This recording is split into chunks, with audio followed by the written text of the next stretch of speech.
The annals of the kingdom held many grand tales of glory and sorrow, but none were as profoundly haunting or as deliberately erased as the story of King Alistair III, a monarch whose reign was not defined by great wars or vast wealth, but by an all-consuming, paranoid obsession with secrets.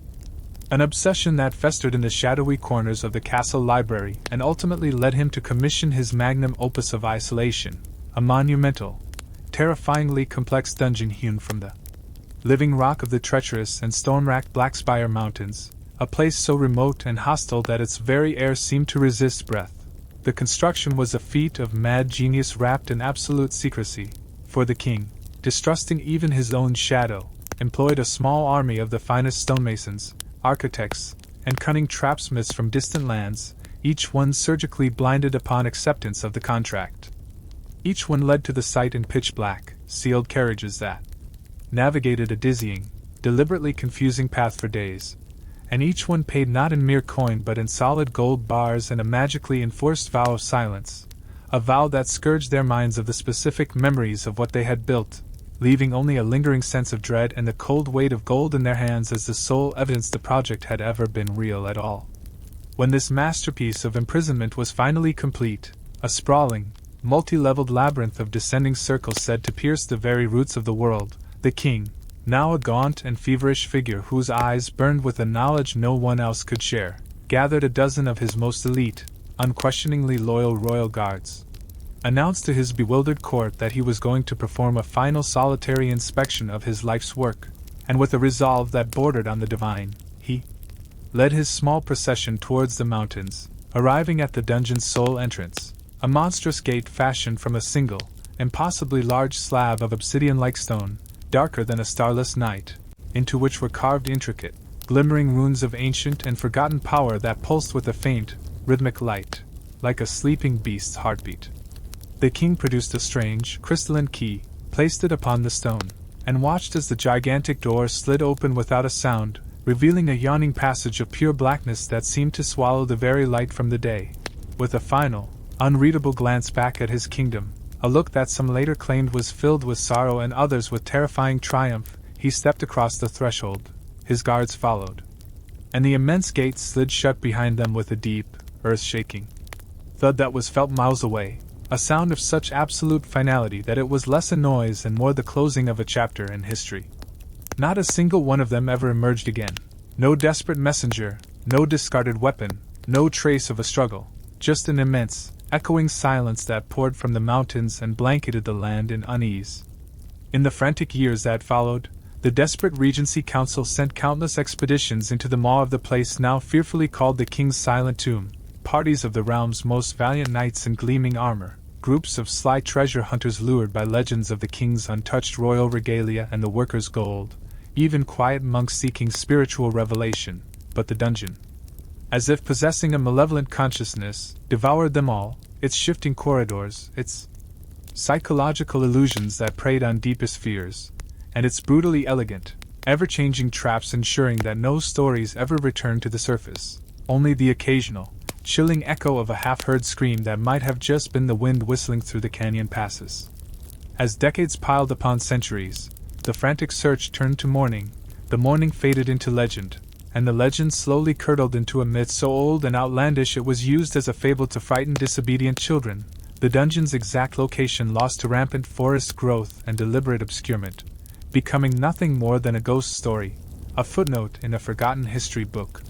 This was the state of things until a brilliant, relentlessly curious young historian named Alara, a woman who lived more comfortably with dusty parchments and crumbling texts than with people, whose entire life was a search for the truths buried beneath the layers of official narrative, discovered a concealed compartment in a broken desk deep within the Royal Archive's most neglected cellar. Inside, wrapped in oilcloth and faintly smelling of lavender and age, was the secret diary of a man named Eli, one of the very blind artisans who had worked on the King's Folly, a man who, in his final years, guilt-ridden and fearing for his soul, had defied the magical vow by sketching an incredibly detailed, tactile map using raised lines and notations in a complex code, a code which Alara, with her prodigious linguistic skills, painstakingly deciphered over months, revealing not only the precise, perilous path through the Blackspire Mountains to the hidden gate, but also the artisans. Terrifying, fragmented musings on what the king had truly been building down in the dark. Not a prison or a treasury, but a vault, a perfect, impregnable lockbox designed not to keep something out, but to keep something unimaginably ancient and powerful contained within. A secret the king had discovered in his studies and believed was too dangerous for the world, something he chose to bury with himself for eternity. Now, armed with this terrifying knowledge, her heart a drumbeat of terror and exhilarating purpose, her knuckles white around the worn leather strap of her satchel holding the precious diary, Alara stands in the freezing, thin air of the mountain pass, the obsidian gate looming before her, taller than 10 men, the ancient runes upon it now glowing with a soft, sinister, golden light, reacting to her presence, to the map, to the bloodline she unknowingly carries. And as she takes a final, shuddering breath that plumes in the air, she reaches a trembling hand out, not to knock, but to simply touch the cold, humming surface. And as her fingertips make contact, the gigantic gate, for the first time in centuries, groans and begins to slide open of its own volition, not revealing the expected choking blackness, but a wide, grand hallway illuminated by a warm, inviting, golden radiance emanating from glowing stones set into the walls, a hallway that beckons her inward, promising answers to every historical mystery she has ever pursued. And as she, compelled by a force greater than her fear, steps across the threshold into the impossible warmth, the massive door booms shut behind her with a sound that seals her inside the kingdom's greatest and most dangerous secret. And deep within the labyrinth, in a chamber that had been silent for hundreds of years, something ancient and patient stirs. Sensing a new mind to test, a new spirit to break, for the dungeon is awake, and it has been waiting for her. The thunderous, final boom of the gate ceiling shut behind her was not just a sound but a physical pressure that slammed into her back, a wave of force that stole the air from her lungs and replaced it with the terrifying, absolute certainty of her entombment, a sensation so complete and overwhelming that Alara's legs buckled, her knees hitting the impossibly smooth, polished stone floor with a jarring impact that was swallowed by the immense, humming silence of the place, a silence that was not an absence of noise but a presence, a living thing that pressed against her eardrums, a dense blanket of quietude broken only by the frantic, rabbit-like thumping of her own heart, which seemed deafeningly loud in this sacred, sepulchral space, and for a long, paralyzing moment, she could do nothing but kneel there, her mind screaming with a primal terror, her eyes wide and unseeing, trying to process the totality of her situation, trapped, utterly and completely, inside the legendary silent tomb, a place that had consumed a king and his guard and countless others, a place from which no one had ever returned, a place that was now her entire world, a world of warm, golden light and profound, soul-crushing silence. But as the initial, blinding wave of panic began to recede, ebbing away like a tide pulled by some deep, internal resilience she hadn't known she possessed, her training as a historian, her instinct to observe, to document, to understand, kicked in, forcing her to breathe, to focus, to push the screaming fear down into a locked box in the back of her mind, and she slowly, shakily, raised her head to truly look at her surroundings. And what she saw stole what little breath she had managed to recover, for she was not in some dank, claustrophobic tunnel as the legends had led her to expect, but was instead standing at the beginning of a grand, breathtaking gallery that stretched away into a softly glowing distance, a corridor of such magnificent and impossible architecture that it defied all reason and historical context.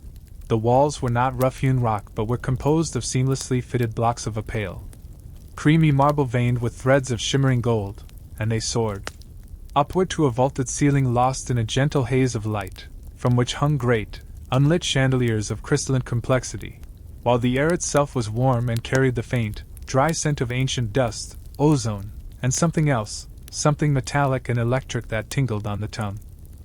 The source of the golden light was immediately apparent and utterly bewildering. Set at regular intervals into the marble walls were large, polished amber crystals that glowed with a steady, internal radiance, as if they had captured and stored sunlight from a forgotten age, their warm illumination reflecting off the polished floor, which was inlaid with an intricate mosaic depicting a complex celestial map of constellations she did not recognize, stars and swirling nebulae crafted from chips of lapis lazuli, mother of pearl, and jet, a path of stars leading her forward into the unknown. This was no crude oubliette. This was a palace under a mountain, a place built not just for security but with a terrifying, elegant artistry, a testament to a mad king's boundless resources and even more boundless obsession, and the sheer scale and beauty of it was more frightening than any dark, cobwebbed dungeon could ever have been. Because it spoke of a mind that was not merely paranoid but was possessed by a vision of sublime and terrifying grandeur. Forcing herself to her feet, her muscles trembling with adrenaline and awe, Alara shouldered her satchel, its weight containing the blind artisan's diary now feeling like her only tether to the world outside, to reality itself, and she took a tentative step forward, her booted footfall making no sound on the mosaic starscape, the silence absorbing the noise hungrily, completely, and as she walked, she noticed the first hint of the dungeon's infamous cunning. The corridor was not straight, but curved in a gentle, imperceptible arc, and the murals on the walls began to change, shifting from abstract patterns to intricate, lifelike frescoes that depicted King Alistair in various stages of his life. But these were not the heroic, sanitized images from the official court portraits. Here, he was shown as a young boy, wide-eyed and terrified, hiding under a bed as shadows with too many limbs clawed at the room. As a young man, feverishly studying crumbling, eldritch texts in a library lit by a single candle, his face a mask of desperate revelation. And finally, as the king, standing right here in this very hallway, his hands pressed against the warm amber crystal, not with fear, but with a look of rapturous, terrifying communion, as if he were listening to the very stones speak secrets into his mind. This was a biography of obsession, painted for an audience of one, himself. Or perhaps, she thought with a fresh chill, for whoever was foolish enough to follow him in. She had been walking for what felt like 10 minutes, the gentle, unending curve of the gallery making it impossible to gauge distance or direction, when she encountered the first choice, a silent testament to the dungeon's labyrinthine nature. The main corridor continued its gentle curve, but now a second, identical passageway branched off to the left, and a third to the right, each illuminated by the same warm amber light. Each with the same star-strewn floor, each stretching away into an identical, unknowable distance. There was no map for this, no notation in Eli's diary. This was the living puzzle of the place, and a wrong choice could lead her in circles until she died of thirst or into a trap that would end her journey far more quickly. As she stood at this trifurcation, paralyzed by indecision, she felt a faint, almost imperceptible vibration through the soles of her boots, a deep, subaudible hum that seemed to emanate from the wall to her right, and on a desperate whim, remembering the king's frescoed look of communion with the crystal, she approached the right-hand wall and hesitantly placed her palm flat against the warm, smooth marble. The effect was instantaneous and electric. A jolt, not of pain, but of pure information shot up her arm, a dizzying flash of images, a room filled with shimmering, cool water, a pedestal holding a simple clay cup, a feeling of profound relief, and then it was gone, leaving her gasping and snatching her hand back as if burned. The wall had spoken to her, not in words, but in sensation and promise.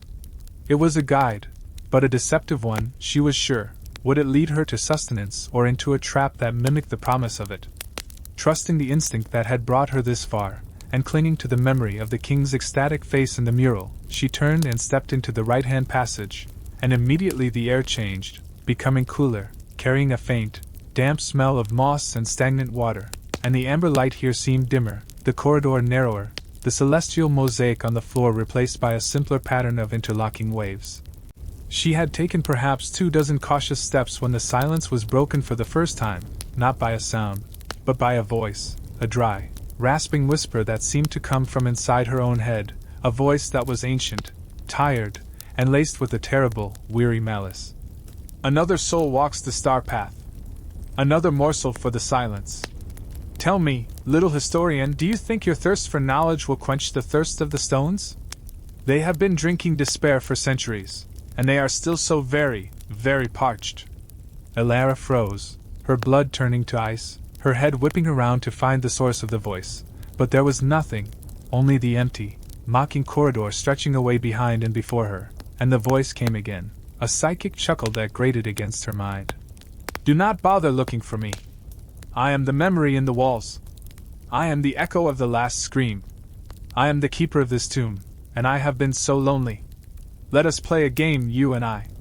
Let us see how long your mind lasts before it unravels like all the others. The king thought he could hide it here, contain it, but he only succeeded in feeding it. And now you have arrived. Dinner is served. The voice faded, leaving behind a ringing silence that was now infinitely more terrifying, because it was no longer empty. It was watched, and as Elara stood there, her body trembling not with cold but with a deep, existential dread, she realized the most horrifying truth of all. The dungeon was not just awake and waiting. It was conscious, it was sadistic, and it was already inside her head, and the game, a game she never agreed to play, had already begun, with her sanity and her very soul as the stakes. The voice did not speak again, but its presence lingered in the humming silence like a poison, a psychic stain that tainted every thought, every breath, every frantic beat of Elara's heart, which now felt less like a drum of courage and more like a trapped animal pounding against the cage of her ribs, and for a long, paralyzing moment, she was utterly frozen, not by physical constraint but by the sheer, overwhelming weight of the revelation that the dungeon was not merely a collection of traps and puzzles but a conscious, malevolent entity, a sentient architecture that was not only aware of her but was actively inside her mind, tasting her fear, savoring her confusion, and playing with her as a cat plays with a doomed mouse. And the absolute helplessness of that realization threatened to crush her. Well, before she had even taken another step, the warm, golden light of the amber crystals, which had moments before seemed almost welcoming, now felt like a grotesque mockery, the artificial sunlight of a prison designed to lull its inmates into a false sense of security before the walls themselves began to whisper nightmares, and the elegant, beautiful mosaics beneath her feet were not a path to follow but a plate set before a monstrous diner, and she was the main course. This was the true nature of the king's silent tomb. It was not a vault or a prison in the physical sense, but a digestive system for souls, a carefully constructed organ of torment designed to process hope and sanity into despair, and she had willingly walked into its gullet. The voice's words echoed in the caverns of her memory. The king thought he could hide it here, contain it, but he only succeeded in feeding it. What was the it? Was this consciousness the thing the king had discovered and tried to bury? Or was it something else, something older, a primordial entity that had been slumbering within the mountain, which the king's construction had merely awakened and provided with a perfect, intricate body through which to express its infinite hunger? Her historian's mind, even in its terror, scrabbled for purchase, for understanding, because to categorize and analyze was her only defense against the sheer, reality-bending horror of her situation. Clutching the strap of her satchel so tightly that the leather bit into her palm, a small, sharp pain that grounded her in her physical body, she forced air into her lungs, a ragged, shuddering breath that was loud in the all-consuming quiet, and she made a decision, a silent vow to the empty, watching corridor. She would not play its game by its rules. She would not run screaming down the hallways until a trap or madness took her. If this place fed on fear and despair, then she would starve it. She would meet its psychological warfare with cold, hard, empirical observation. She was an archivist of the truth, and even here, in the belly of a nightmare, there was a truth to be documented. With a resolve that felt brittle and thin as glass, she began to walk again, deeper into the right-hand passage, her senses heightened to an almost painful acuity, every detail of her environment searing itself into her mind, the precise pattern of the wave-like mosaics, the exact distance between each glowing amber crystal, 20 of her paces, consistently. The slight drop in temperature that grew more pronounced with every step, the increasing dampness in the air that beaded on the marble walls and made the floor slick. She was methodically, obsessively, building a mental map, creating data points to hold on to, because to be lost in here was to be lost not just physically, but spiritually. The whispering voice did not return, but its absence was somehow more menacing, a hell breathed before a scream, and she could feel a pressure building in the air, a static charge that made the fine hairs on her arms stand on end, a sensation of being watched not from one direction, but from all directions at once, from the very atoms of the stone around her. The corridor began to slope downward, a gentle but undeniable decline that pulled her deeper into the mountain's roots, and the character of the passage began to change. The smooth, finished marble gave way to a rougher, darker stone that seemed more ancient, as if she had passed through the elegant, constructed shell of the king's dungeon and into something older, something that had been here long before the blind artisans ever set chisel to rock.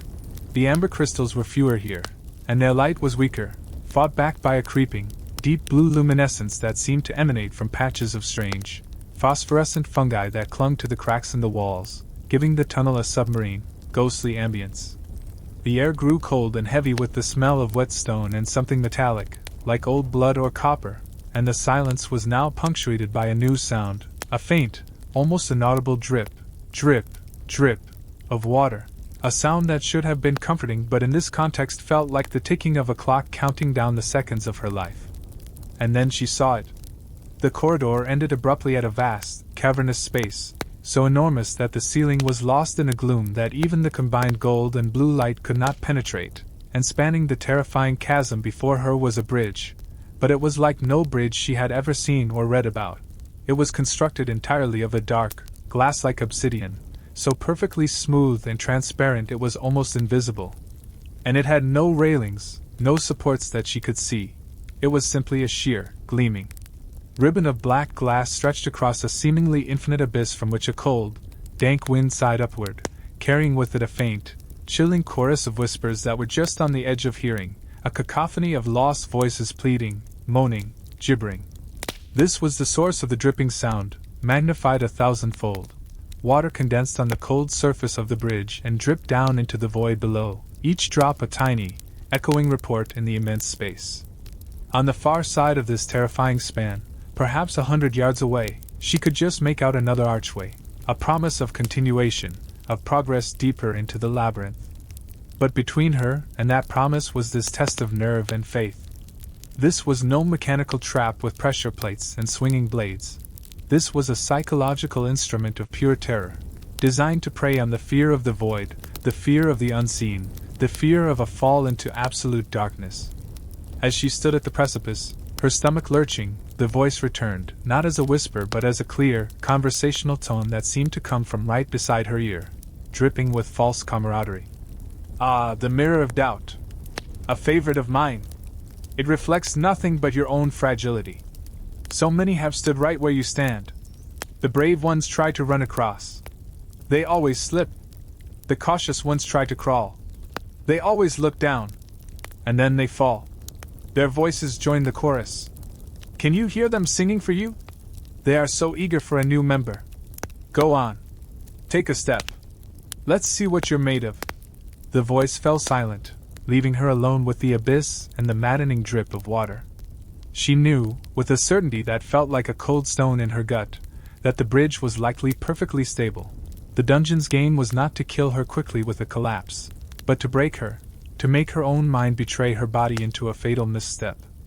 To cross, she would have to conquer not a physical challenge, but the primal, screaming instinct of self-preservation that was telling her to turn back. Closing her eyes, she sought not courage, but data. She remembered the artisan's diary, his descriptions of the king's obsession with perfect unseen strength, and foundations of pure will. This bridge was the embodiment of that madness. She opened her eyes, and instead of looking at the terrifying drop, she focused on the bridge itself, on its surface. In the mixed light, she could see that it was not perfectly smooth. The constant condensation had worn microscopic, hairline trails, paths where the water tended to flow. It was a clue, a pattern. Holding her breath, her entire body trembling with the effort of will, Alara, the historian who preferred the company of dusty books to dangerous heights, took her first step onto the mirror of doubt. The glass was ice-cold and slick beneath her boot, but it held firm, without a shudder. It was not the bridge that was the illusion, it was the fear. The real trap was in her own mind. And with that realization, the game changed entirely. She was no longer just a morsel. She was a player. The moment her weight settled fully onto the impossibly smooth, cold surface of the mirror of doubt, a profound and terrifying shift occurred within her, a crystallization of will that was as fragile as it was fierce, for the realization that the true architecture of this place was not stone and trap but psychology and perception had fundamentally altered her relationship with the dungeon. She was no longer a terrified rabbit fleeing through a maze of certain death but a scholar entering the most dangerous archive in existence, And the entity that haunted these halls, this self-proclaimed keeper of the tomb, was not an omnipotent god but a curator of a terrible collection, a librarian of lunacy whose power was derived from the surrender of its victims, and this understanding, though it did nothing to lessen the immediate, gut-wrenching terror of the 1,000-foot drop that yawned beneath her feet, did provide a framework upon which she could hang her sanity. A reason to place one foot in front of the other on the glassy, treacherous surface. The voice did not speak, but she could feel its attention intensify, a focused, predatory interest that pressed against her mind like a cold thumb, waiting for a flicker of doubt, a moment of weakness, and the chorus of whispers from the abyss below seemed to swell in response, becoming more distinct, more pleading, a heart-rending symphony of lost souls. She could almost make out words. Her name being called by a dozen different voices she half recognized, childhood friends, long dead. Professors, all begging her to join them, to slip, to fall, to end the struggle.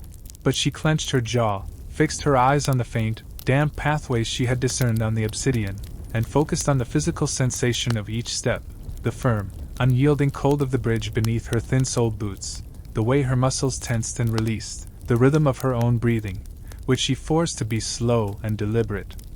A metronome of life in the face of the sucking void. She did not look down. She looked ahead, at the archway on the far side, which grew slowly, agonizingly closer, a promise of solid ground that felt like a mirage, and with every step, the dripping water was a constant, maddening percussion to the whispered symphony, each plink, plink, plink, echoing in the colossal chamber like a liquid clock counting down the moments until her inevitable mistake. Halfway across, the nature of the test changed subtly. A faint mist began to rise from the abyss, a cold, phosphorescent fog that clung to the surface of the bridge, making the already nearly invisible path even more treacherous, obscuring her view of the faint water trails and transforming the glass into a swirling, ethereal pathway over a cloud-filled nightmare, and with the mist came a deep, subsonic vibration that hummed up through her bones, a frequency that resonated with her very teeth, and seemed to encourage a dizzying vertigo, a desire to simply lie down on the cold glass and let the fog swallow her. This was the dungeon's second move, its response to her stubborn refusal to panic, and it was far more effective than any whispered taunt. It attacked her equilibrium directly, undermining her physical confidence. Her progress slowed to a pained crawl, each step a calculated act of faith as she tested the slickness of the mist-obscured glass with her toe before committing her weight, her arms outstretched for a balance that the complete absence of any railing made a terrifying abstraction. The archway seemed no closer, a taunting silhouette in the glowing fog, and for a heart-stopping moment, a true and total despair threatened to overwhelm her, the sheer absurdity of her situation, a woman from a library trying to outthink a mountain that was alive and hated her. But then her hand, swinging out for balance, brushed against the leather of her satchel, and she felt the solid, rectangular shape of Eli's diary within. This was why she was here. Not for treasure, not for glory, but for the truth of a forgotten king and the terrible secret he buried. This thought was a lifeline, and she clung to it, using it to pull herself forward through the disorienting mist, one agonizing inch at a time. After what felt like an eternity of cold, trembling focus, her searching foot, instead of meeting more slick glass, scuffed against rough, solid stone. She had reached the far side. Stumbling forward, she fell to her hands and knees on the unyielding, blessedly tangible rock of the archway's threshold, her body shuddering with waves of relief and delayed terror, her breath coming in ragged, sobbing gasps that were loud and real in the oppressive silence. She had crossed. She had beaten the first true test of the dungeon's will against her own. But as she lay there, pressing her forehead against the cold, dusty stone, savoring the feeling of solidity, she became aware of a new sound, one that was not a drip or a whisper, but a slow, rhythmic, grating scrape, like something immense and heavy being dragged across stone. It was coming from the darkness of the passage ahead, beyond the archway. And then the voice returned, but it was different now. The mocking, conversational tone was gone, replaced by a low, guttural growl of pure, undiluted malice that vibrated through the floor and up into her bones. "You are interesting," it hissed, each word sounding like it was being torn from a throat of stone and gravel. The others broke on the mirror. They screamed. They begged. They fell. You simply walked. A new move on the board. The game improves. But you are still just a piece. And now you enter my territory. The galleries are done. The king's pretty hallways are behind you.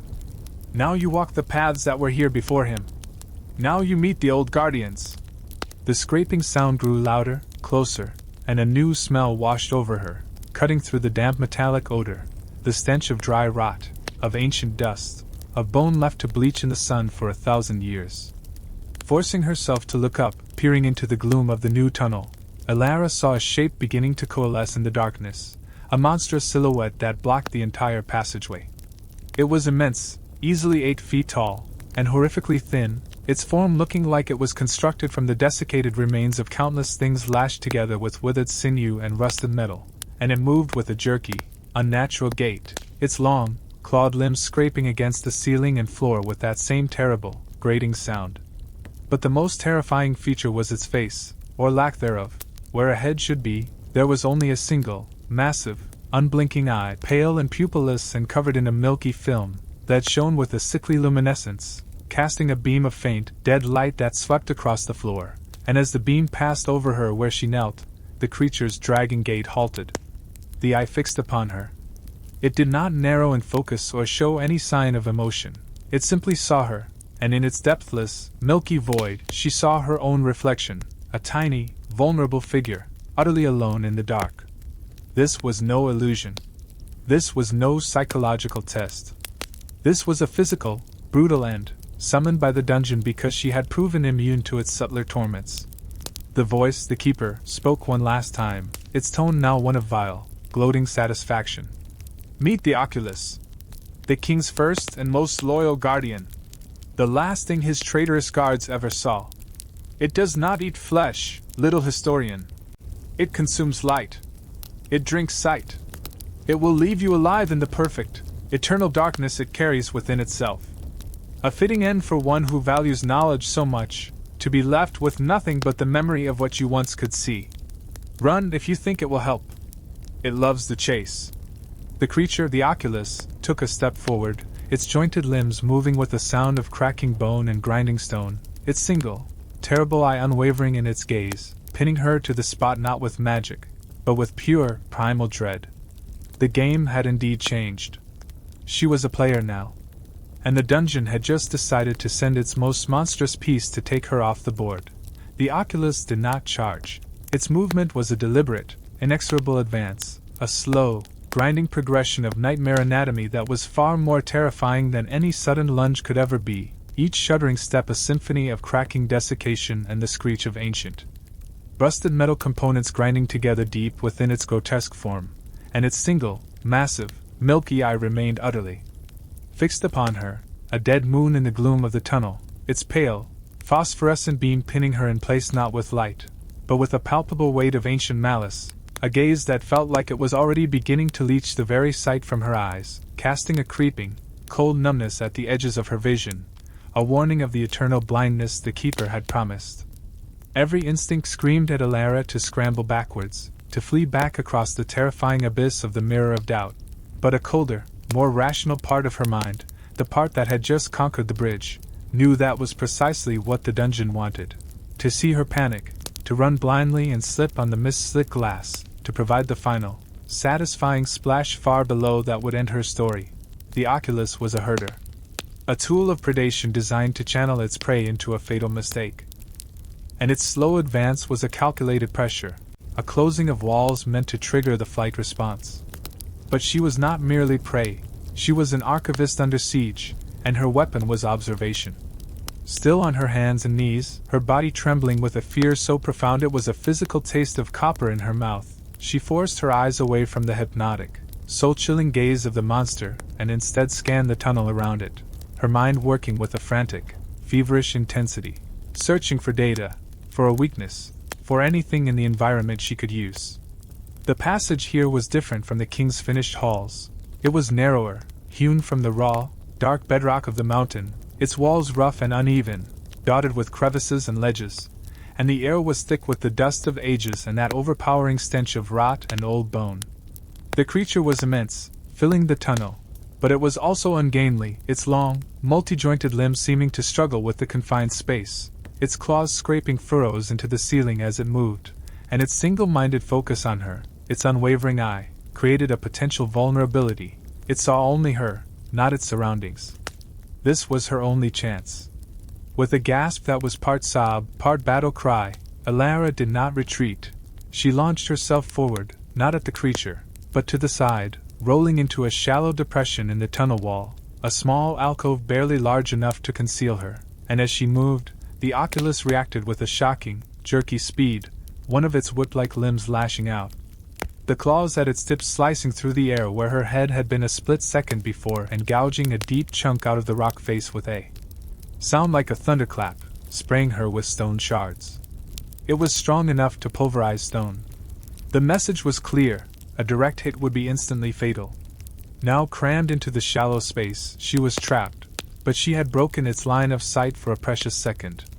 The creature let out a sound, a low, grinding vibration that was not a roar but a shudder of pure frustration that echoed through the stone, and it began to turn its massive bulk in the narrow tunnel, its limbs scraping and catching on the walls, its terrible eye sweeping back and forth, searching for her, its beam of dead light passing over the alcove's opening, missing her by inches.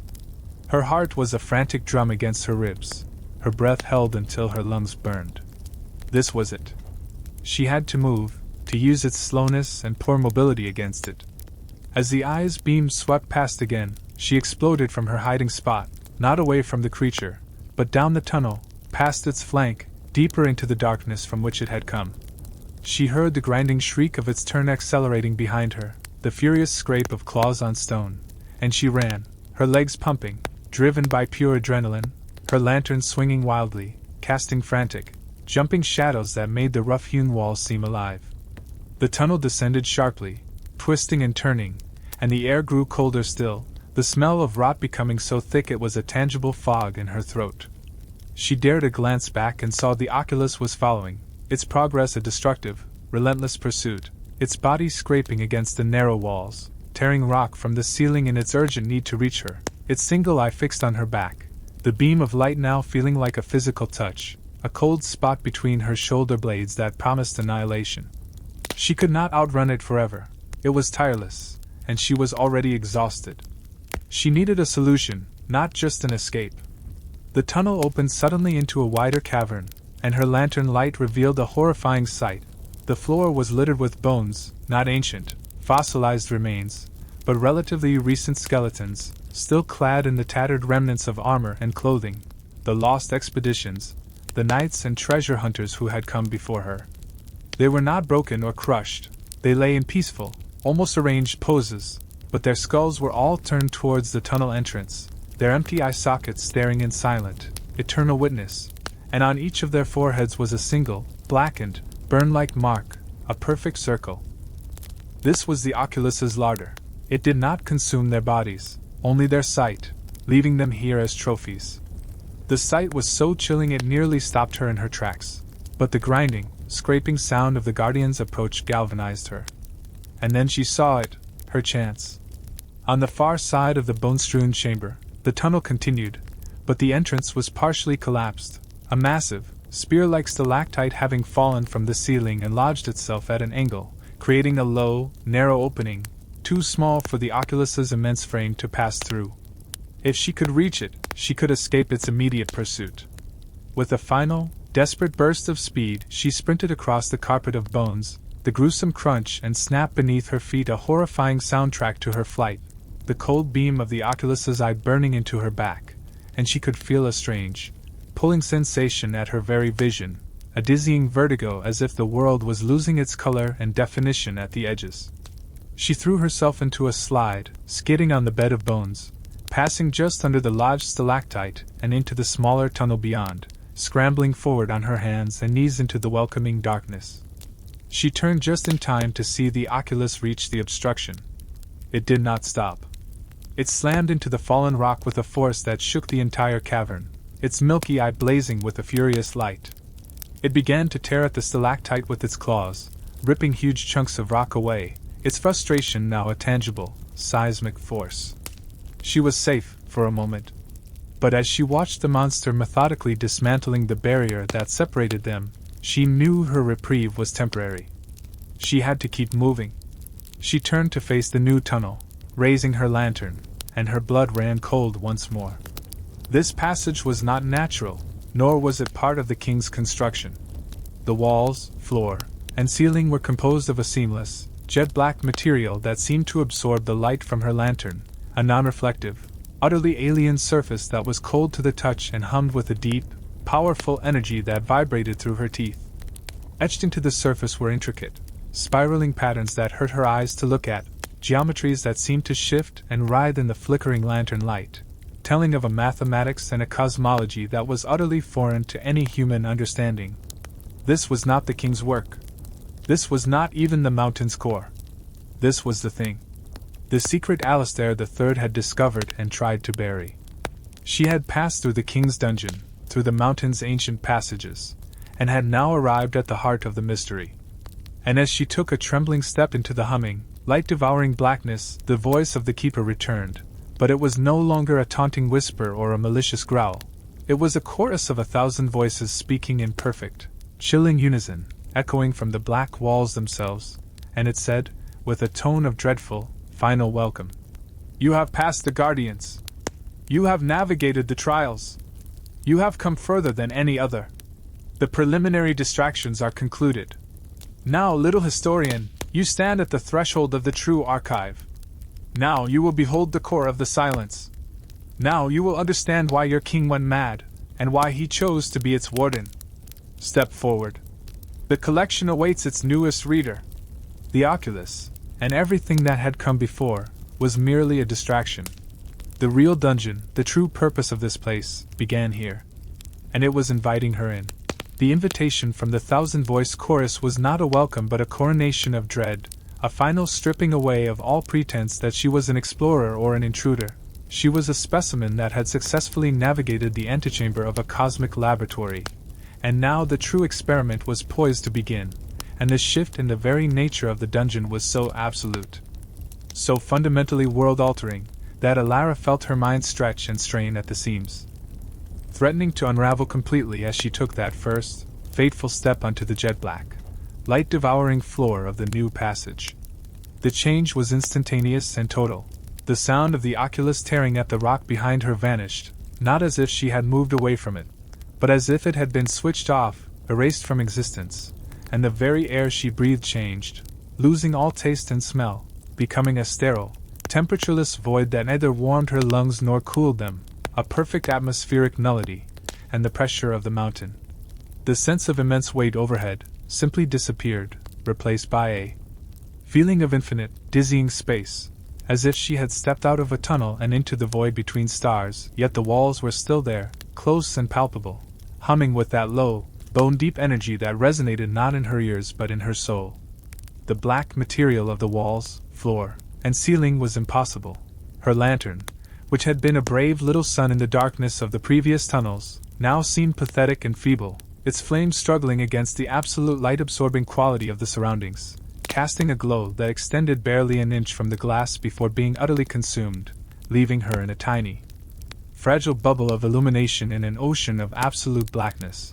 And when she reached out to touch the wall, her fingers encountered a surface that was neither cold nor warm, but simply was, a sensationless, perfect solid that felt less like stone and more like a concept given form, and the intricate, spiraling patterns etched into it seemed to move under her fingertips, not a physical movement but a shift in perception, a visual echo of a mathematics so advanced it bypassed the eyes and was directly impressed upon the consciousness, inducing a nausea that was intellectual rather than physical.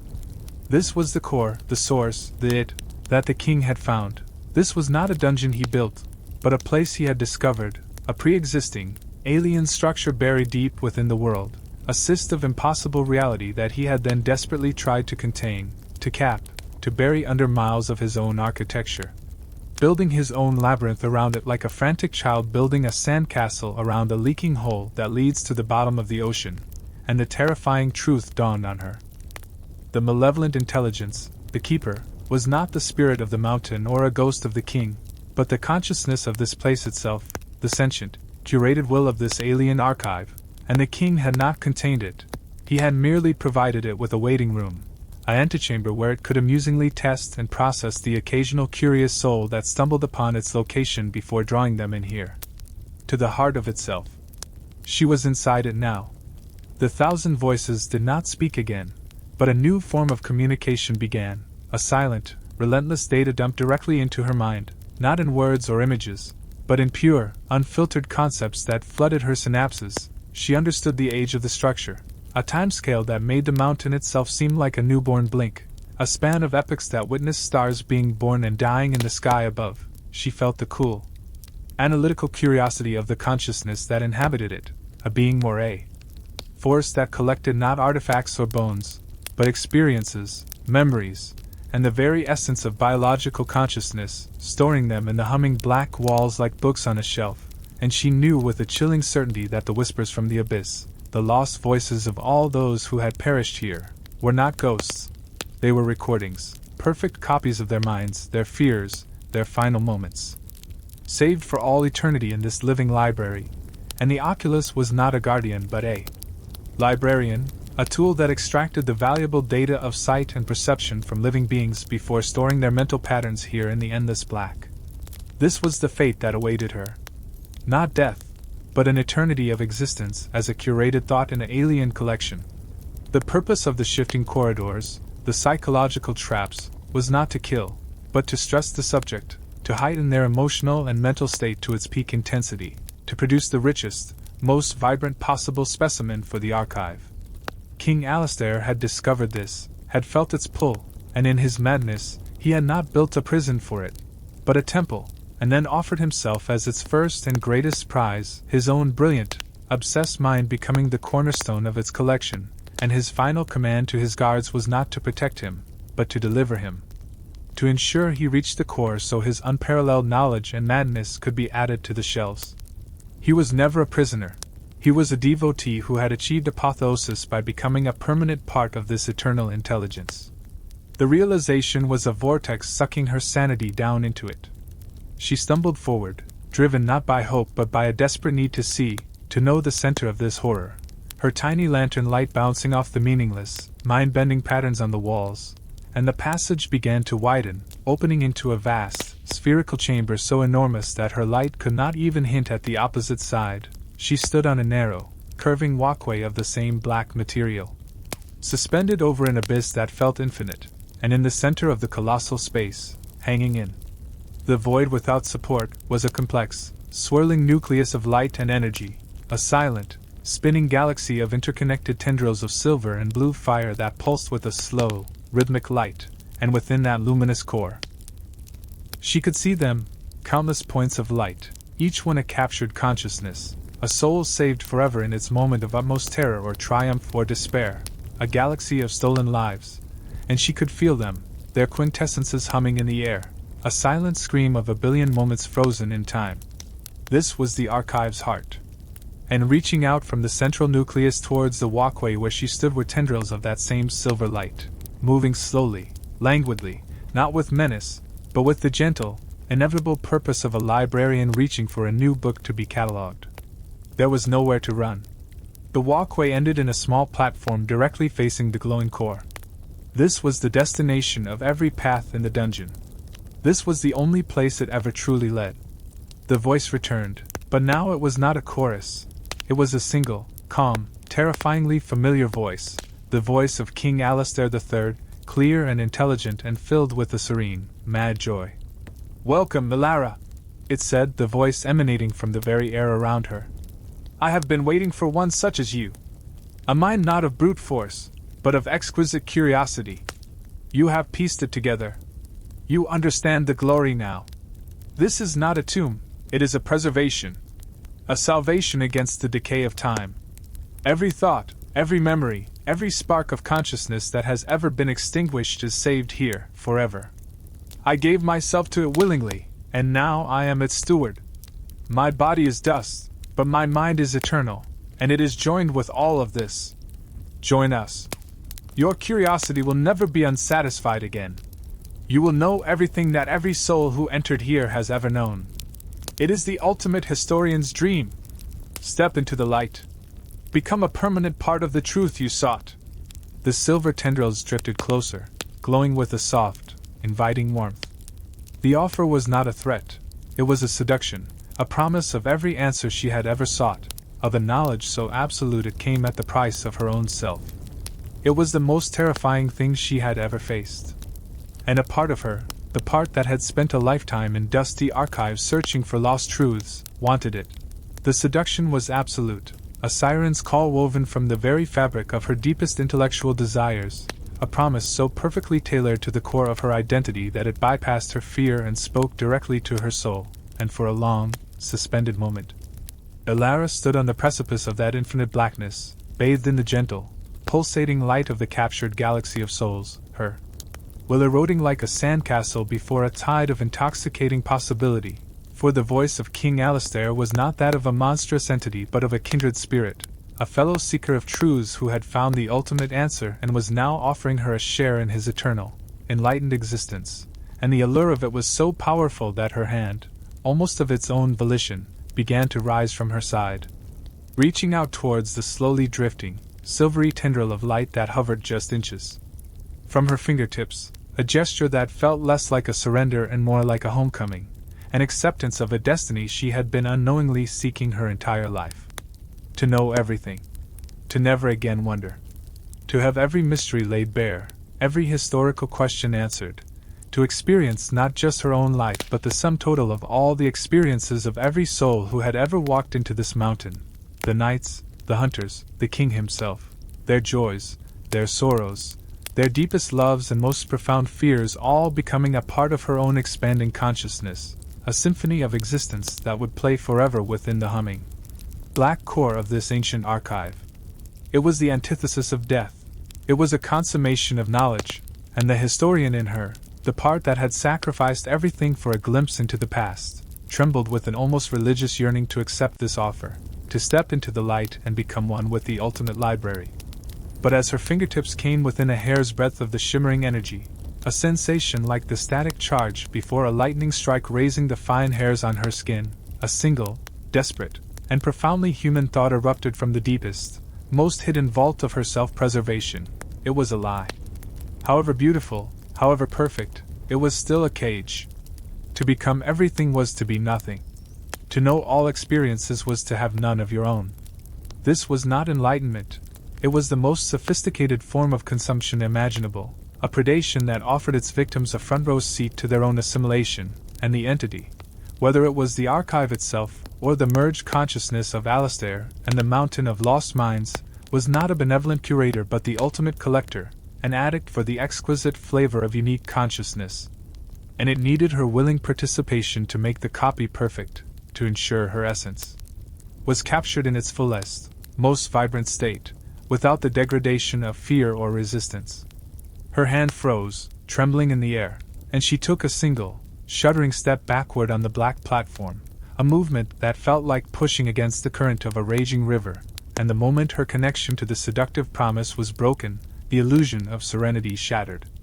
The voice of King Alistair shifted, the tone of mad joy curdling into something petulant, impatient, and then into a screeching, multi-layered roar of frustration that was a cacophony of every voice that had ever been consumed here, a weaponized tsunami of psychic noise that slammed into her mind, screaming a single word, mine.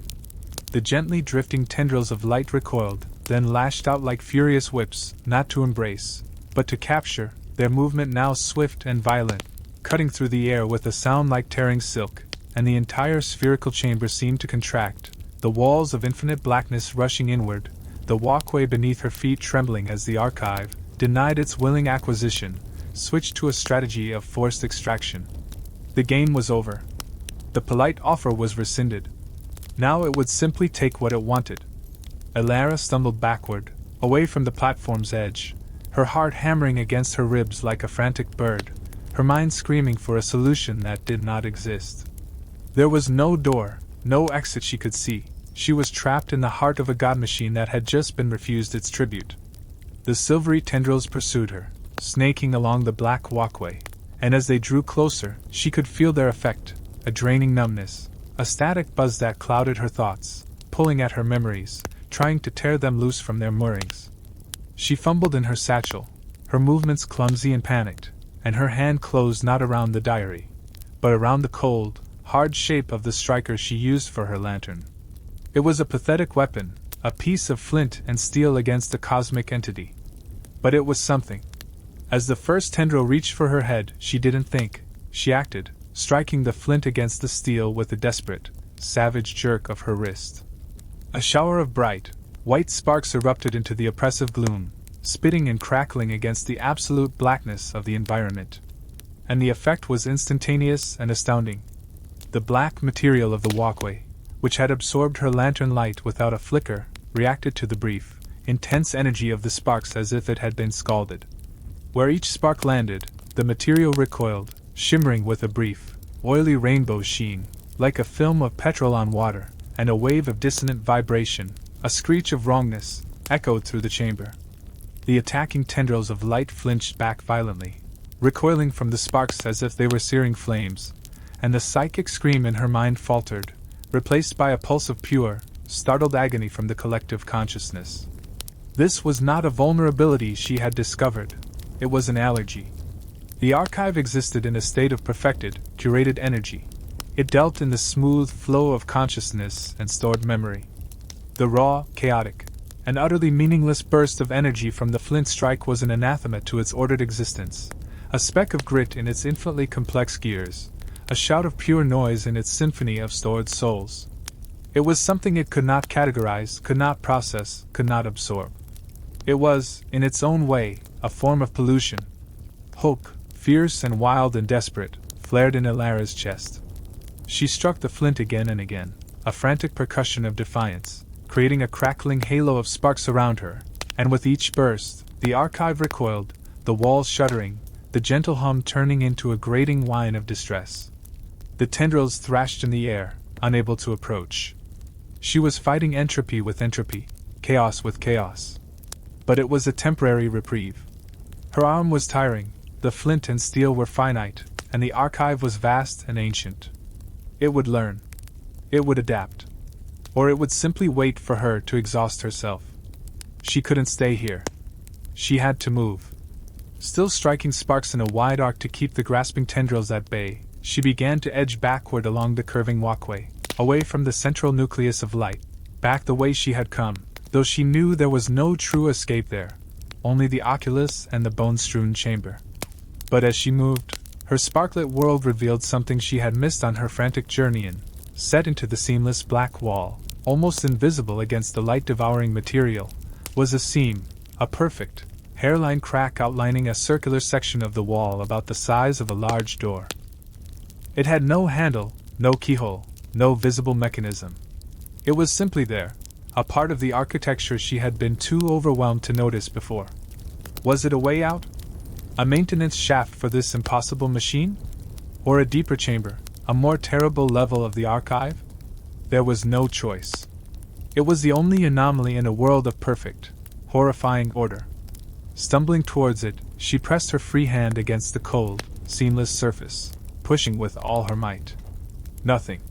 She slammed her shoulder against it. It didn't budge. The tendrils, sensing her distraction, began to press closer again, their light burning against the periphery of her spark-filled vision. In a final, desperate act, acting on an instinct she did not understand, she did not push or strike.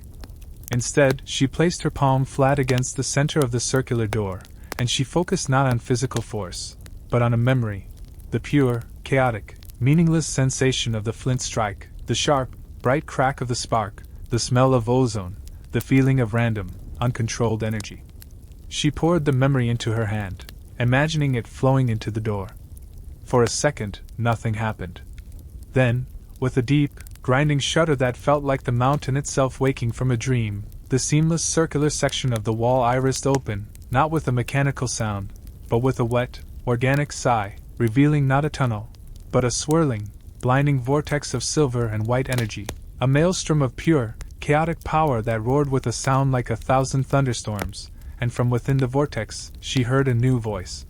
A single, clear, furious voice that was not part of the archives. Chorus, a voice that screamed over the din. Who disturbs the prisoner? The archive recoiled as one, its light dimming, its tendrils snapping back into the core as if burned. The door had not let out. It had let in. And it had opened something the archive itself feared. The true prisoner was not the collected souls. It was something else. And she had just knocked on its door. The roar from the vortex was not a sound but a physical force, a concussive wave of pure, undilated fury that slammed into Alara with the force of a hurricane, hurling her backward onto the cold, unyielding black walkway and snuffing out her lantern's flame as if it had never been, plunging her into an absolute darkness that was now alive with a terrifying new energy, a screaming, shrieking maelstrom of power that tore at the very fabric of the archives. Perfect silence, and the reaction of the archive itself was immediate and apocalyptic. The gentle, pulsating galaxy of captured souls at the chamber's center convulsed, its beautiful, ordered light fracturing into a frantic, strobing panic, the silver tendrils that had reached for her now recoiling and thrashing wildly as if in agony, and the voice of the collective, of King Alistair and the billion other stolen minds, erupted not in a scream of rage but in a unified shriek of pure, primordial terror, a sound that was the antithesis of its earlier seductive calm, a psychic blast of fear so potent it felt like needles of ice being driven into Alara's brain. The seamless black walls of the chamber, which had absorbed all light and sound with such perfect efficiency, now shuddered and bulged inward, the intricate, mind-bending patterns etched upon them distorting and writhing like worms on a hot skillet, and the low, harmonious hum that had underpinned everything was replaced by a grating, metallic screech of structural stress, as if the entire ancient entity was being physically torn apart from the inside by the mere presence of whatever was howling from beyond the iris doorway. The vortex of silver and white energy did not spill out into the chamber but instead swirled with a terrifying, contained violence, a contained star of chaos held back by an invisible barrier that was now visibly straining, and within its blinding depths, shapes formed and dissolved, jagged, impossible geometries that hinted at a form too vast and alien to be fully perceived, and the single voice that had spoken boomed again, shaking the walkway beneath her. The jailer's pets dare to touch the bars of my cage? You who feed on flickering candles dare approach the sun? It was clear now, in a flash of terrifying insight, that Alara had been catastrophically wrong about the fundamental nature of this place. The archive was not the master here, not the prime entity. It was itself a prisoner, or more accurately, a parasite, a complex and malevolent organism that had built itself around a far older, far more powerful being, containing it, feeding on the trickle of energy that leaked from its cage, using that power to sustain its own collection and its illusions. And the king had not discovered an archive, he had discovered a prison, and in his madness, he had not contained it, he had reinforced it, building his own dungeon around the existing containment structure, adding layer upon layer of psychological and physical traps to ensure that no one would ever reach the core and accidentally, or intentionally, disturb the sleeping horror at the heart of it all. The archive, the keeper, was merely the warden of a cell that held a god, and it was terrified of its charge. The iris doorway was not an exit, it was a maintenance hatch, a viewing port, a tiny crack in the armor of a containment system that was now compromised by her chaotic spark, and the thing inside, the true prisoner, was awake and furious. The voice screamed again, and this time it was directed not at the archive, but at her, a focused lance of thought that burned through the psychic noise. You, the small noise, the chaotic spark, you are not one of them. You stink of fear and dirt and mortal flesh. You opened the way. Did the jailer send you to provoke me? To remind me of my cage? Before she could even form a thought, let alone an answer, a tendril of pure white energy, far brighter and more solid than the archive's silvery copies, shot out from the vortex, not to attack her, but to encircle her, lifting her from the walkway with a gentle but irresistible force, and she felt a presence, vast and ancient and incalculably powerful, brush against her mind, not to consume or copy, but to examine. And the sensation was beyond anything she had ever experienced.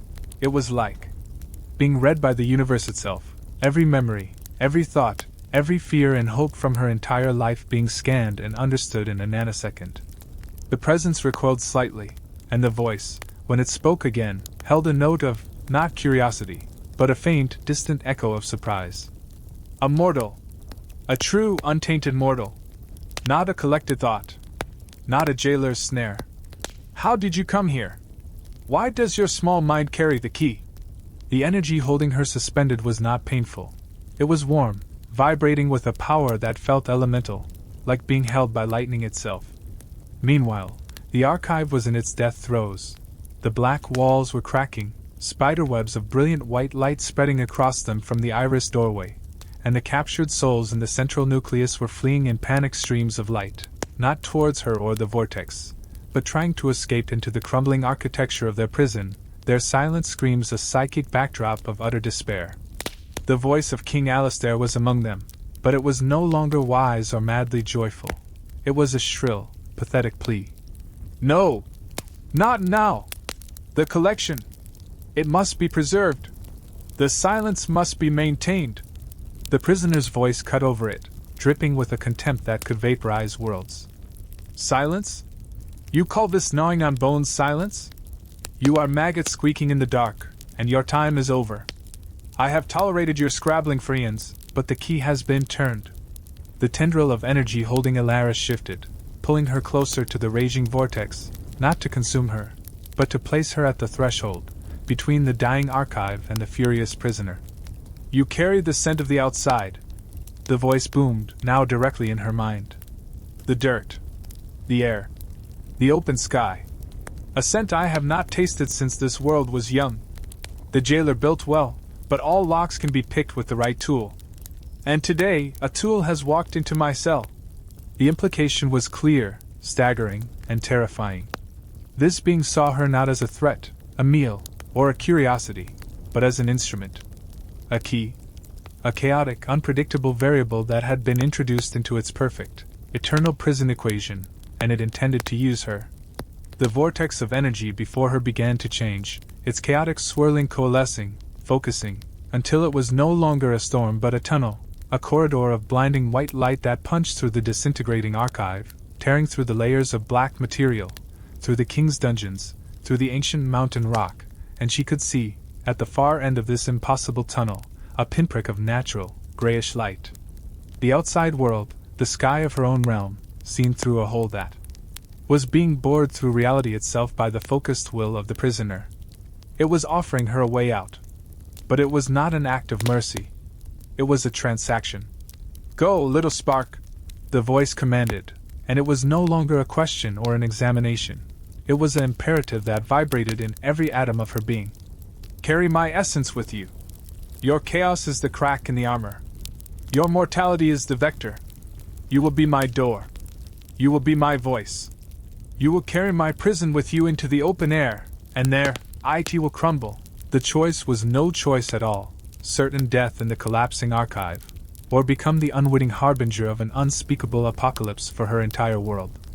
The tendril of energy released her, not back onto the walkway, but into the newly formed tunnel of light, and she was falling, not down, but forward, hurtling through a conduit of screaming energy towards that distant pinprick of gray sky, and as she fell, she felt something immense and cold and ancient settle into the back of her mind, not a voice, but a presence, a weight, a sleeping god now nestled against her consciousness.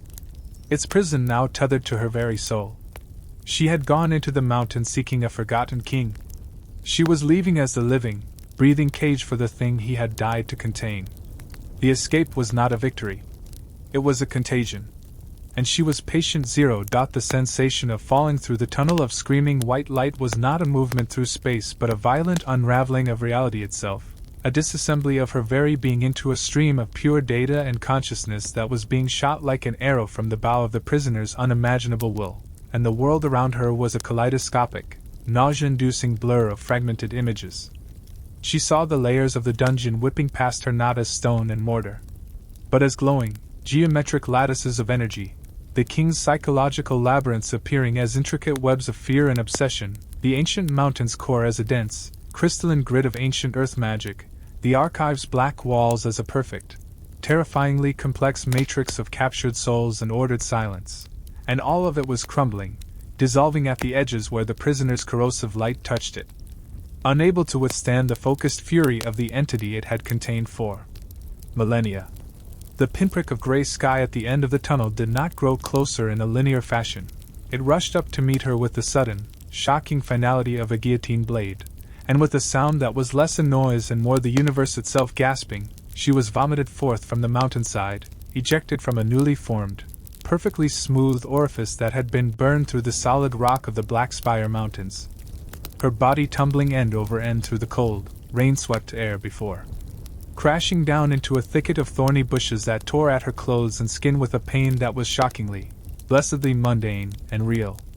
She lay there for a long time, gasping, her lungs burning with the clean, wet, frigid air of the outside world, her senses overwhelmed by the simple, profound reality of it all, the drumming of rain on leaves, the smell of damp earth and pine, the distant rumble of thunder, the gray, cloudy sky above her, sensations so ordinary they felt like miracles after the silent, curated hell she had escaped. But the miracle was poisoned, the freedom a lie, for the moment she tried to move, to push herself up onto her elbows, a wave of dizziness and a profound, deep-seated coldness washed over her, a chill that originated not from her rain-soaked clothes but from the very core of her being, from a place behind her thoughts and beneath her heartbeat, and with it came a pressure, a vast, sleeping weight nestled in the fabric of her soul.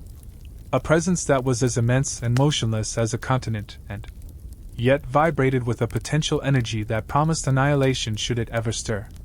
This was the prisoner's essence, the unwanted passenger she now carried, the term of the deal she had never agreed to but had been forced to accept. She was free, but she was now a living prison, a vessel for a cosmic catastrophe, and the weight of that knowledge was a heavier chain than any the dungeon could have forged. Struggling to her feet, her body aching in a dozen places, she looked back at the mountain, and where there had once been a hidden, rune-carved gate, there was now only a seamless, glassy smooth scar on the rock face, a healed wound that gave no indication of the terrible depths that lay behind it. The archive was sealed, its connection to the outside world severed, its fate unknown, but its primary function had been transferred to her. The storm around her seemed to react to her internal turmoil. The wind picked up, whipping the rain into stinging sheets, and the thunder rumbled louder, closer, as if the natural world itself could sense the alien parasite she now harbored and was gathering its forces in response. Shivering, alone, and more terrified than she had ever been inside the mountain, Elara began to walk, her steps clumsy and uncoordinated, driven by a base instinct to put distance between herself and the wound in the mountain, to find shelter, to find some semblance of safety where she could try to process the enormity of what had happened to her. But after only a few hundred yards, as she stumbled into a small, rocky clearing, a new horror awaited. Standing between the dripping trees, their forms half obscured by the mist and rain, were figures, a dozen or more, silent and still and watching her. They were not soldiers or villagers. They were men and women dressed in the ragged, faded remnants of courtly attire from centuries past, their faces pale and drawn, their eyes hollow and burning with a faint, silvery light that was unmistakably familiar. They were the king's guards, the ones who had entered the dungeon with Alistair and had never been seen again, but they were not skeletons.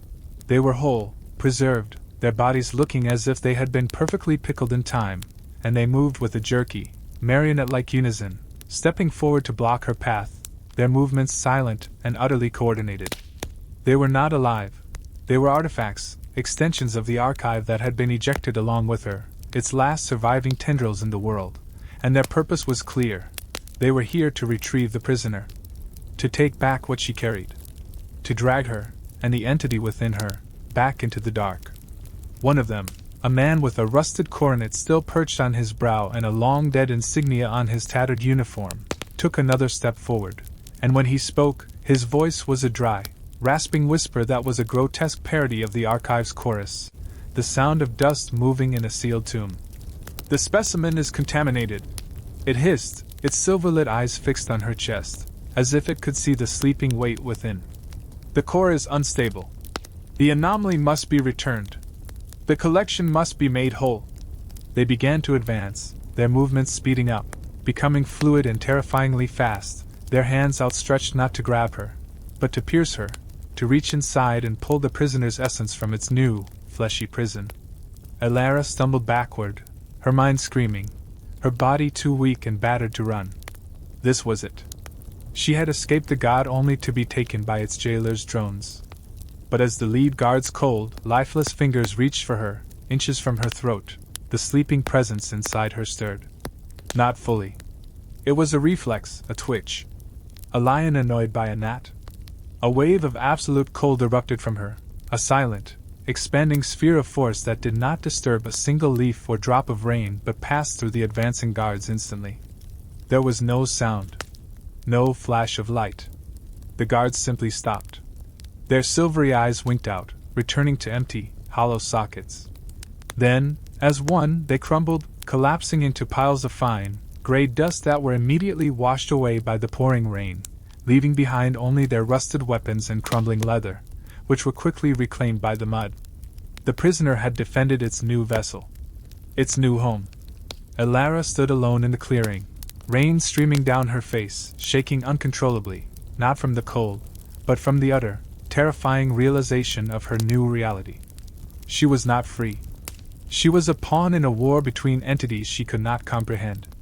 The archive would send more of its agents, and the prisoner within her would defend itself, with a power that could unmake reality itself, and she would be the epicenter of that destruction every single time. She was a walking cataclysm, a beacon for monsters, a threat to everything she had ever known. And as she looked down at her own hands, seeing not flesh and blood but the potential for infinite ruin, she understood the true, horrifying meaning of the king's fate. He had not gone mad from discovering the archive. He had gone mad from the burden of knowing it had to be contained. And now that burden, that cursed knowledge, and the very thing he had contained, was hers. She started walking again, with no destination, no hope, only a desperate, driving need to get away from the mountain, to find someplace, any place, where she could think, where she could try to understand the impossible weight she now carried. And as she walked, a single, terrifying thought began to form in the cold, new silence of her mind, a thought that was hers and yet felt like it was being whispered by the sleeping thing inside her. If she could not find a way to rid herself of this burden, then her only remaining purpose, her only moral choice, was to find the most isolated, desolate place on earth, and to sit there, alone, until she died, and hope that her death would be the end of it. But something told her, with a cold certainty that settled in her bones, that death would not be an escape. It would only be a transfer. And the next vessel might not be so reluctant to use the power she now held. The thought of her own death as a mere transfer of custody, a passing of the apocalyptic torch to some unknown, potentially less scrupulous vessel, ignited a fierce, stubborn defiance within Elara that was far stronger than her fear, a core of resilience that had been tempered in the dusty silence of libraries and now faced its ultimate trial not in understanding the past, but in preserving the future. And she stopped her aimless stumbling through the storm-lashed forest, standing tall amidst the whipping wind and stinging rain, forcing her breath to steady and her mind to clear, because she realized that her role had fundamentally shifted once again. She was no longer a historian, no longer a pawn, and not merely a vessel. She was now the warden, the sole, unwilling, and tragically underqualified guardian of a power that could unmake the world. And the responsibility of that was so immense it was almost laughable. But it was also the only thing that gave her a purpose beyond being a passive container for doom.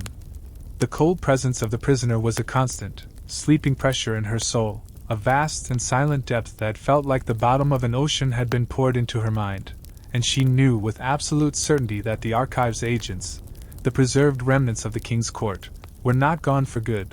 The silent, collective intelligence would be analyzing the failure of its first retrieval attempt, processing the data of the prisoner's defensive reflex, and would already be formulating a new, more sophisticated strategy to recapture its escaped property, and it would send them again, and again, each time stronger, more adapted, until it either reclaimed what it sought or was utterly destroyed in the process, and the collateral damage of that war would be the world around her.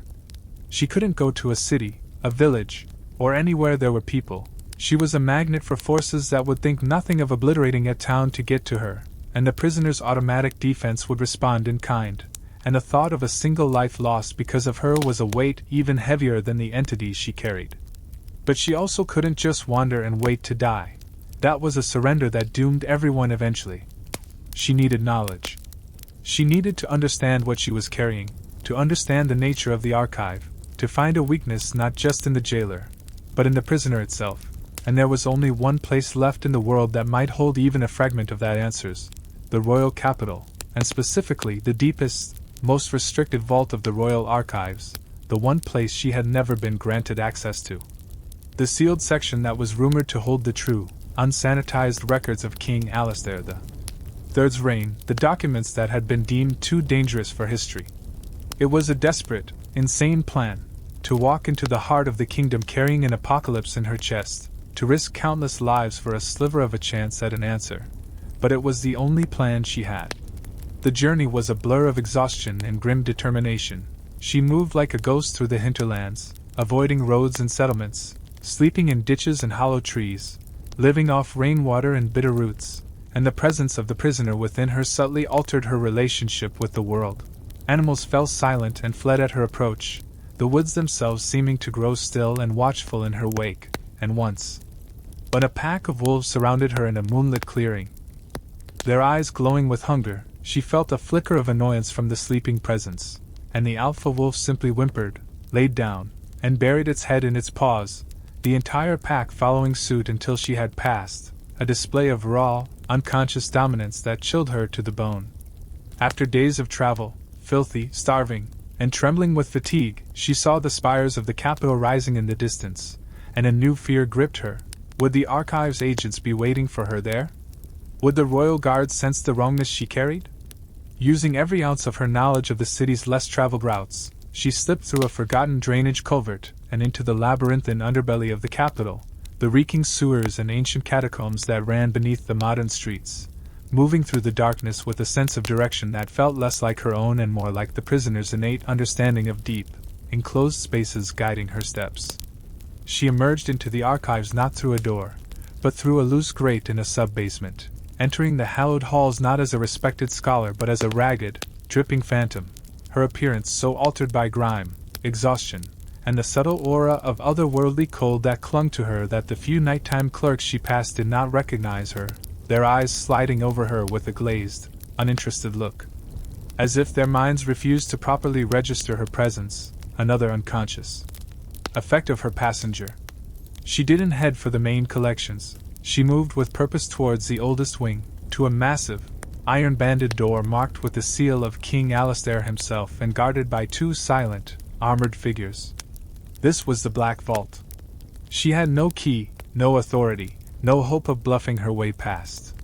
She simply walked towards the door, and as the guards moved to intercept her, their hands going to their sword hilts, the same wave of profound cold she had felt in the forest emanated from her, a silent, invisible pulse that washed over them. They didn't crumble to dust. They simply froze in place, their eyes wide and unseeing, their minds momentarily shoved aside by the overwhelming presence of the ancient thing she carried, held in a stasis of awe and terror. She reached past them, placed her hand on the massive lock, and focused, not on a memory of chaos this time, but on a feeling of ancient right, of ownership, of a king's mad obsession, and with a series of heavy, grinding clicks that echoed in the silent hall, the complex lock mechanisms within the door disengaged, and the door swung open on groaning hinges, revealing a darkness that smelled of dust, old parchment, and secrets. She stepped inside, and the door swung shut behind her, locking her in with the truth. The vault was not large. It contained a single, pedestal-like desk, and upon it lay one item, a massive, leather-bound book, its cover made not of animal hide but of a strange, grayish material that felt like stone yet was flexible, and on the cover, tooled in tarnished silver, was a single, complex symbol that made her eyes water to look at, the same symbol that had been on the archive's black walls. This was not a history book. It was King Alistair's personal journal, bound in a material he had taken from the place itself. With trembling, reverent hands she opened it. The handwriting was not the calm, measured script of the king's official decrees. It was a frantic, spidery scrawl that grew increasingly chaotic with every page, the writing of a man racing against his own dissolving sanity. She began to read, and the true story unfolded, a story that made the dungeon seem like a mere symptom of a far greater disease. Alistair had not just discovered the archive, he had communed with it. He had learned its true name, its purpose. It was not a library. It was a harvester, a seed sent from a place outside the stars, designed to catalog all biological consciousness in a region of space before a greater entity arrived to consume it. The prisoner was not a monster, it was a sentinel, a being of pure, chaotic creation from an earlier epoch of the universe, captured and imprisoned by the harvesters to prevent it from interfering with their systematic, galaxy-wide consumption. Alistair, in his madness, saw the harvester's cold, logical purpose as a perverted form of purity, a way to achieve eternal order, and he had devoted his life to strengthening its prison, to being its high priest, ensuring the sentinel remained contained until the owners of the harvester arrived. But in his final moments, as he prepared to give his own mind to the collection, a sliver of his former self, a fragment of his kingly duty to protect his people, had rebelled. He had written this journal, bound it in a piece of the harvester's own material, and hidden it here, a desperate message in a bottle for a future he knew would need it. The last entry was a single, desperate sentence, written in what looked like dried blood. The key to the sentinel's cage is not a thing, but a paradox, a conscious mind filled with chaotic, meaningless choice. I have failed. The next must succeed, or all is dust. Elara stood back, her mind reeling. She was not carrying a monster. She was carrying the only thing that could possibly save them from a far worse fate. The harvester wasn't trying to recapture the sentinel to protect the world. It was trying to put its prized specimen back in its box before its masters arrived to collect their due. And she, with her chaotic spark, her mortal unpredictability, was the key. The prisoner wasn't her burden. It was her weapon. And the war was not over. It had just begun. The door to the black vault suddenly glowed red-hot, and then dissolved into molten slag, and standing in the doorway, their eyes burning with a cold, silver fire that filled the entire corridor behind them, were not just a few guards, but dozens of them, an army of the Archive's preserved agents, and at their head stood the reconstructed form of the Oculus, its milky eye fixed on her, its claws scraping against the stone floor. The harvester had found her, and it had brought its entire collection to war. The sight that filled the melted doorway was not an army but an ecosystem of curated nightmare, a seamless wall of animated history whose every soldier was a perfect, preserved snapshot of despair, their collective presence sucking the warmth from the vault and replacing it with the dry, static-charged chill of a tomb opened after millennia, and the air hummed with the unified will of the harvester. A silent frequency of absolute order that pressed against Elara's mind like a weight of frozen stone, demanding obedience, demanding the return of the stolen property she clutched not in her hands but in her soul. At the forefront, the Oculus was a monument to repurposed malice, its form larger and more complex than in the mountain depths, now adorned with jagged pieces of rusted armor, and what looked like shattered amber crystals grafted onto its limbs, its single milky eye burning with a cold, intelligent hatred that was far beyond its previous animalistic pursuit.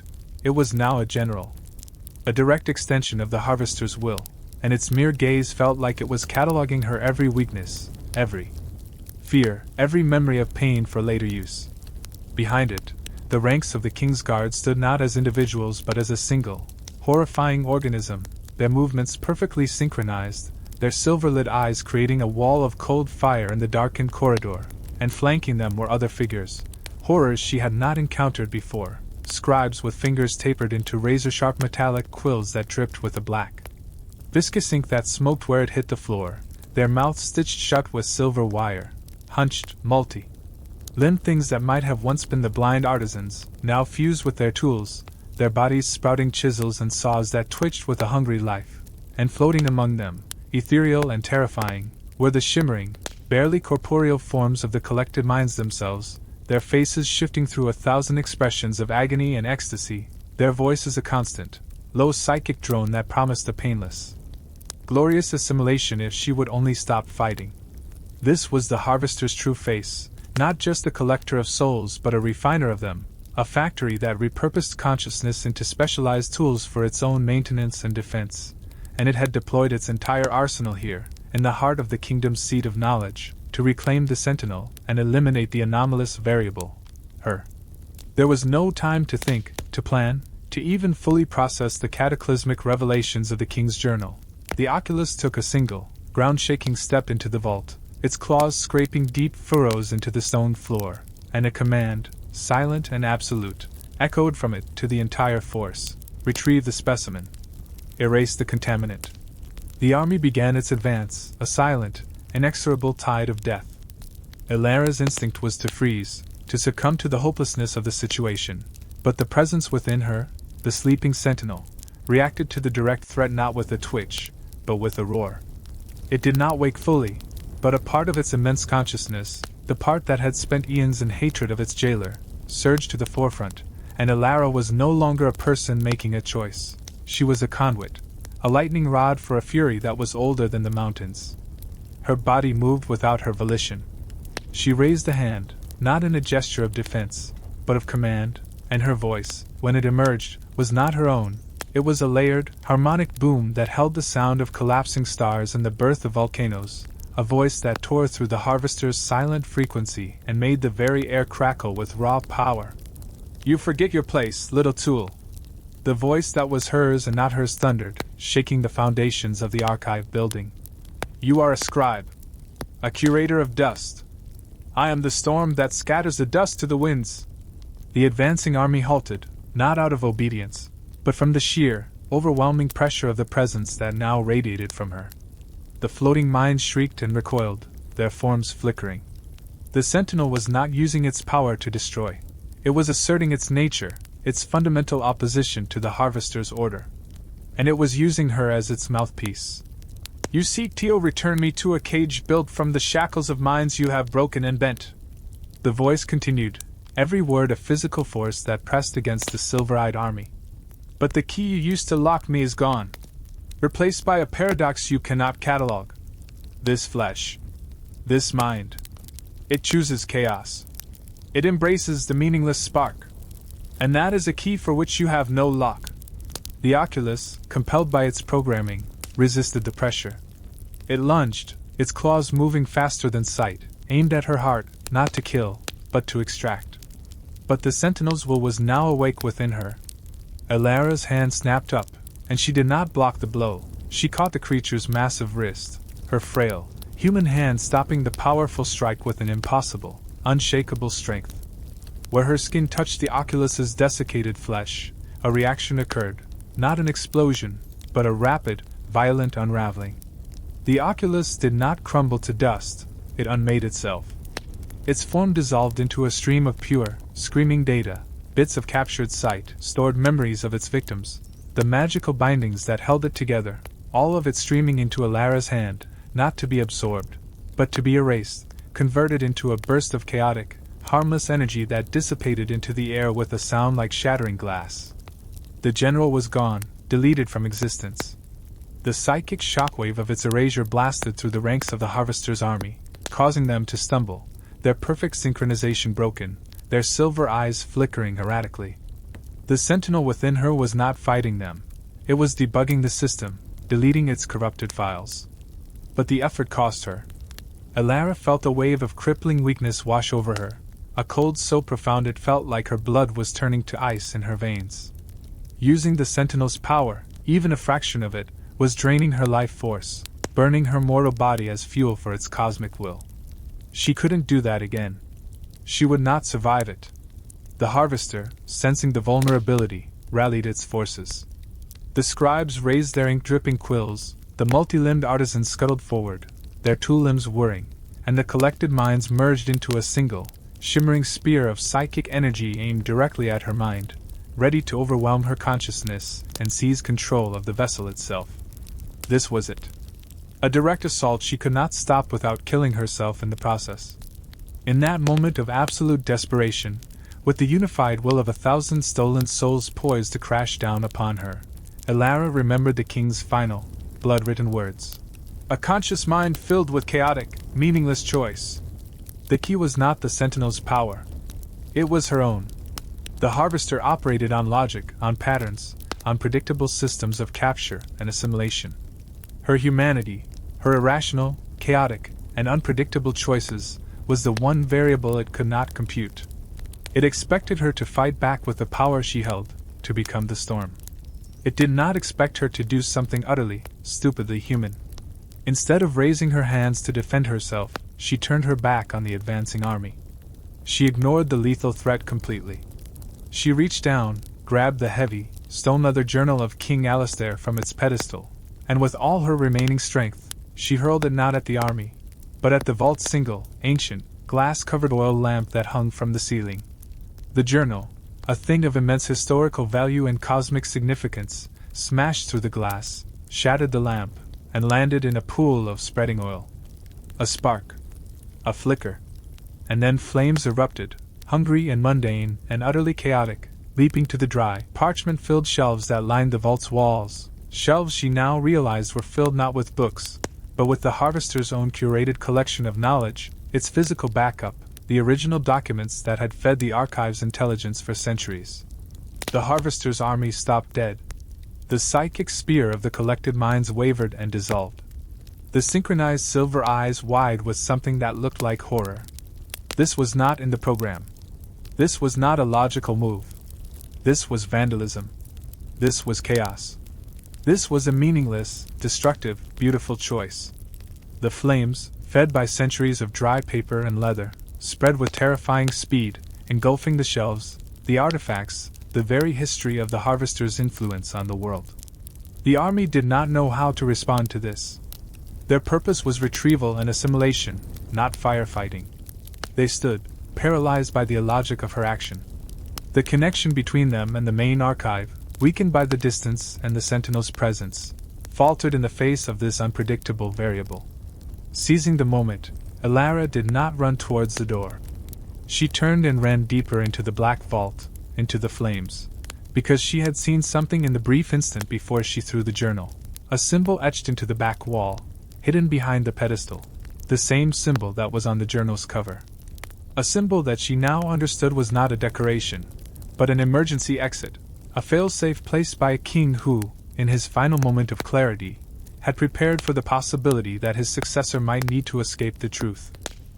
As the flames roared around her, consuming the harvester's past, she placed her hand on the symbol, and a section of the wall slid open, revealing not a tunnel, but a swirling, unstable vortex of light, a temporary, short-range portal the king had keyed to his own bloodline, a bloodline she now realized, with a final, shocking jolt, she shared. She was a descendant of Alistair III. This was her inheritance. This was her curse.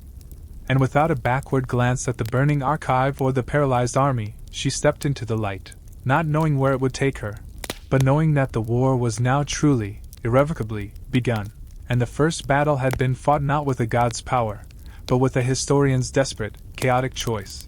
The transition through the king's emergency portal was not the violent, reality-tearing ordeal of the sentinel's tunnel nor the smooth, silent passage of the harvester's pathways. It was a jarring, disorienting lurch, a sensation of being snapped through dimensions like a towel whipped through the air, a journey that lasted both an eternity and a single, gut-wrenching instant, culminating in her being violently expelled onto a cold, hard surface where she lay for long minutes, her senses reeling, her body screaming in protest from the cumulative trauma of the last few days. The acrid smell of smoke from the burning archive still clinging to her clothes and hair, a pungent reminder of the chaotic act of defiance that had been her salvation. As her vision cleared and the world stopped spinning, she pushed herself up onto her elbows, wincing at the protest of every muscle and joint, and took in her new surroundings. She was in a small, circular chamber made of the same strange, light-devouring black material as the heart of the archive, but this place was different. It was not a place of collection or display, but of utility, a stark, minimalist space devoid of any ornamentation, its walls humming with the same deep energy but at a lower, more subdued frequency, and in the center of the room stood a single, waist-high pedestal of polished obsidian upon which rested a complex, crystalline instrument that glowed with a soft, internal blue light, its purpose unknown but its design echoing the non-Euclidean geometries of the harvester's architecture. This was not a prison cell or a treasure vault. It was a control room, a panic room, one of King Alistair's secret bolt holes carved directly into the fabric of the harvester's own structure, a place he had built for himself should his alliance with the cosmic entity ever turn sour, a place to hide and observe, and the realization that she, his many times great-granddaughter, was now the first person to ever use it sent a shiver down her spine that had nothing to do with the cold. The air here was still and stale, but breathable, and the profound silence was a palpable weight, broken only by the frantic pounding of her own heart and the faint, almost imperceptible hum of the machinery embedded in the walls. For the first time since being ejected from the mountain, she was in a place that was, however terrifyingly, designed to offer a moment of respite, a chance to think without immediate threat of attack, and she clung to that notion like a lifeline, forcing herself to take slow, deep breaths to calm her frayed nerves. The burning weakness from channeling the Sentinel's power was still there, a deep-seated ache in her bones and a coldness in her blood that felt permanent, a tax levied on her mortality for wielding a force it was never meant to contain, and she knew with a terrifying certainty that she could not do it again. The next time, it would consume her completely, leaving her an empty husk for the prisoner to inhabit fully. She had to find another way. Her eyes fell upon the crystalline instrument on the pedestal, and as she approached it, the blue light within brightened, responding to her presence, and the surface of the obsidian pedestal shimmered, resolving into a complex, three-dimensional map of glowing lines and nodes, a schematic of the Harvester's network, a map of the entire, sprawling dungeon and its connections, and she could see it all. The king's constructed labyrinths glowing a faint gold, the ancient mountains' passages in earthy brown, and at the center, the pulsing, cancerous black core of the archive itself, and surrounding it all, like a net holding a struggling fish, was a faint, shimmering cage of silver energy, the remains of the Sentinel's prison, now stretched and distorted, with a single, brilliant, chaotic spark of white light pulsing at its very edge, moving erratically. She was looking at a map of herself, of the entity she carried and the system that contained it. It was a terrifying, God's eye view of her own predicament. Tentatively, almost afraid of what she might do, she reached out and touched the node that represented the burning archives in the capital. The image zoomed in, and she could see it. The fire was spreading, represented by frantic, flickering orange motes, and the silver nodes of the Harvester's agents were pulling back, retreating from the flames, not extinguishing them, but containing them, sacrificing that entire wing of the structure to preserve the whole, their programming prioritizing the integrity of the system over the recovery of a single data loss. Her act of vandalism had worked. It had bought her time. But as she watched, a new series of commands, cold and logical, flowed through the schematic from the central core. The silver nodes that had been in the capital began to move, not randomly, but with a new, chilling purpose. They were fanning out, moving through the city, and she saw with dawning horror that they were not seeking her anymore. They were seeking out individuals. Specific individuals. The map highlighted them.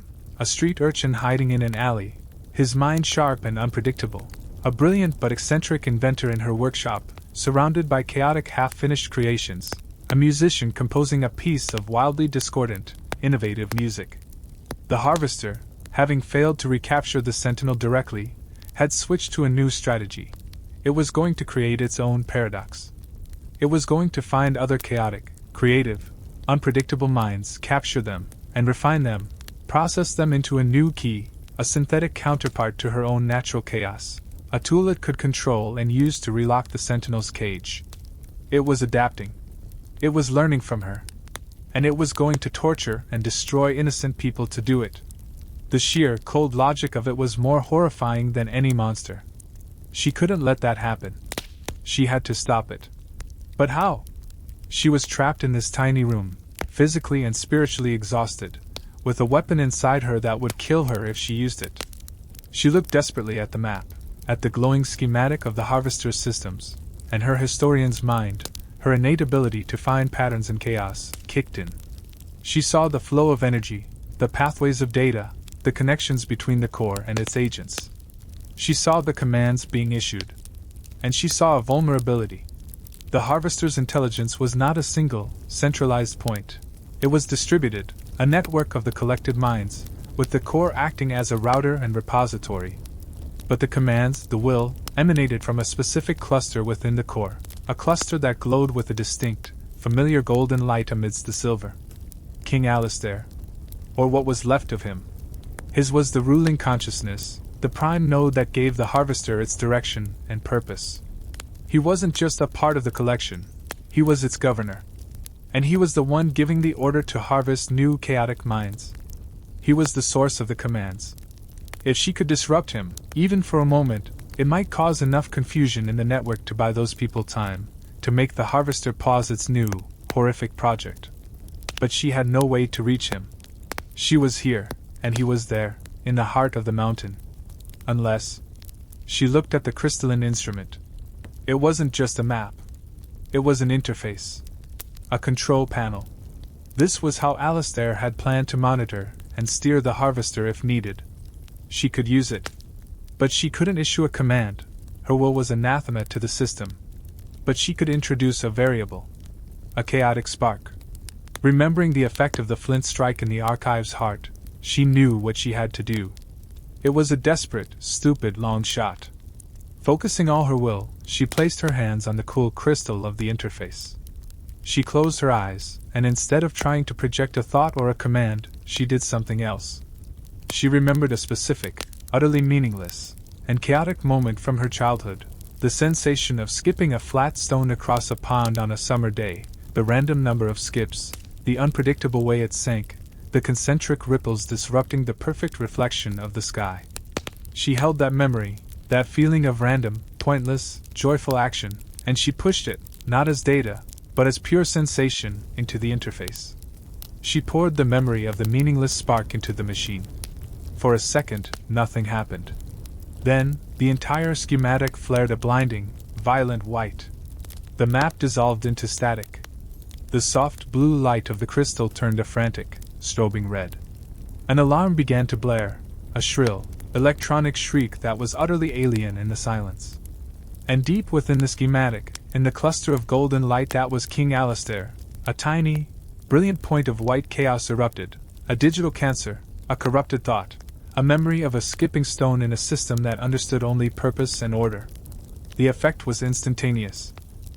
The silver nodes of the Harvester's agents in the capital froze in place, their new programming conflicting with the chaotic noise now screaming through their network. The command to harvest the chaotic mind stuttered, faltered, and then ceased entirely. She had done it. She had introduced a virus. But the cost was immediate. The system, detecting the anomalous input, traced it back to its source. To her. To this room. The humming in the walls rose to a deafening shriek. The door to the chamber, which had been seamless, began to glow red-hot, just as the vault door had. The Harvester wasn't sending agents this time. It was coming for her itself. It was going to delete the source of the corruption. The entire room began to shake, the black walls starting to dissolve at the edges, unraveling into streams of data. She was not in a safe room anymore. She was in a trap that was now self-destructing, taking her with it. She had saved the chaotic minds in the capital, but she had signed her own death warrant. And as the walls dissolved around her, revealing the infinite, hungry darkness of the Harvester's core data streams waiting to consume her, she realized the King's final, cruel joke. The panic room wasn't an escape. It was the most secure cell in the entire prison. And she had locked herself inside. The dissolution of the panic room was not a physical collapse into rubble and dust but a terrifyingly silent and precise unmaking, a process of derendering where the very atoms of the walls, floor, and ceiling ceased to cohere according to the laws of physics and instead streamed away as pure, shimmering information, unraveling into the infinite datascape of the Harvester's core consciousness. And Alara felt not like she was falling but like she was being unwritten, her own molecular structure beginning to fray at the edges, her sense of self blurring as the foundational reality around her was systematically deleted by the system's immune response to her chaotic virus. This was the true horror of the Harvester. It didn't kill, it processed, it assimilated, it converted matter and energy and thought into data to be stored in its cold, infinite banks, and she was now experiencing the forefront of that conversion, a sensation of being scanned and disassembled by a billion invisible hands, each thread of her memory, each beat of her heart, each spark of her chaotic will being pulled apart for cataloging.